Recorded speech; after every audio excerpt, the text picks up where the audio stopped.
Well, obviously the news came pretty fast. I just heard it 5 minutes ago, so still a little stunned by it. Listen, I've got a chance to serve with Mike. He's a friend, good member of Congress up here. It's unfortunate things didn't work out, but I know that Mike will bounce back and he'll land on his feet. All right, well, appreciate your reaction to that as the story continues to develop minute by minute. Now I want to turn to the one big, beautiful bill.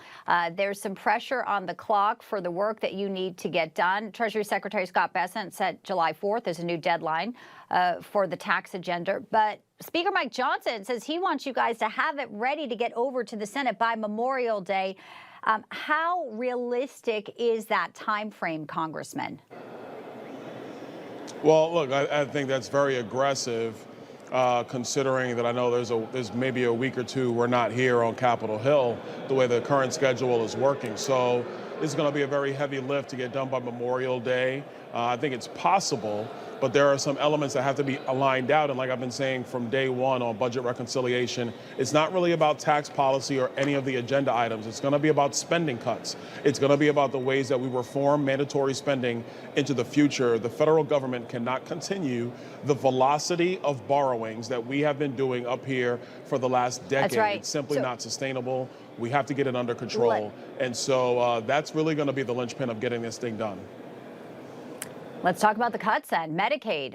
The House Energy Commerce Committee is planning to meet this month to finalize its portion, but they want to cut $880 billion over a decade. Some of the cuts that are being proposed only add up to, I think, around a little over $300 million. So where do you foresee the cuts to Medicaid coming from, Congressman?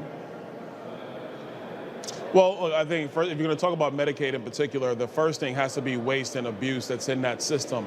It is there. GAO puts out a report every single year. In Medicaid alone, there's more than $50 billion annually of waste, fraud, and abuse. That's according to the government's own accounting office and accountability office. So we have to do the right thing and go into that program and really clean out all the mess. The secondary steps will be around the expanded population. Right now, the largest population on Medicaid are able-bodied adults. That's because of the Affordable Care Act, aka Obamacare. It purposefully expanded Medicaid for able-bodied adults. So now it's starting to squeeze out poor children, people who are affirmed, people who are elderly who are on Medicaid. That's who is starting to squeeze out. People who are frankly just poor and destitute, is squeezing them out for able-bodied adults. So look, the one thing that happens in Medicaid right now is that the federal government actually funds 90% of health care for able-bodied adults through Medicaid. Meanwhile, if you're a poor child in America, the federal government funds about 50% of that. That's not right. We're putting more of an onus on people who should be at work every single day than poor kids in America. We have to bring that more into balance. But are you confident you can get to $880 billion? It seems like that's a big number and there's a divide there.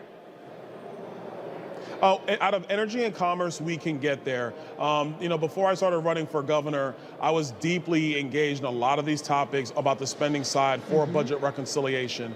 And so what I know is you're talking about $80 billion per year over a decade. That is definitely something we can get done, especially considering the fact that $50 billion of Medicaid's budget is waste and fraud and abuse of the system.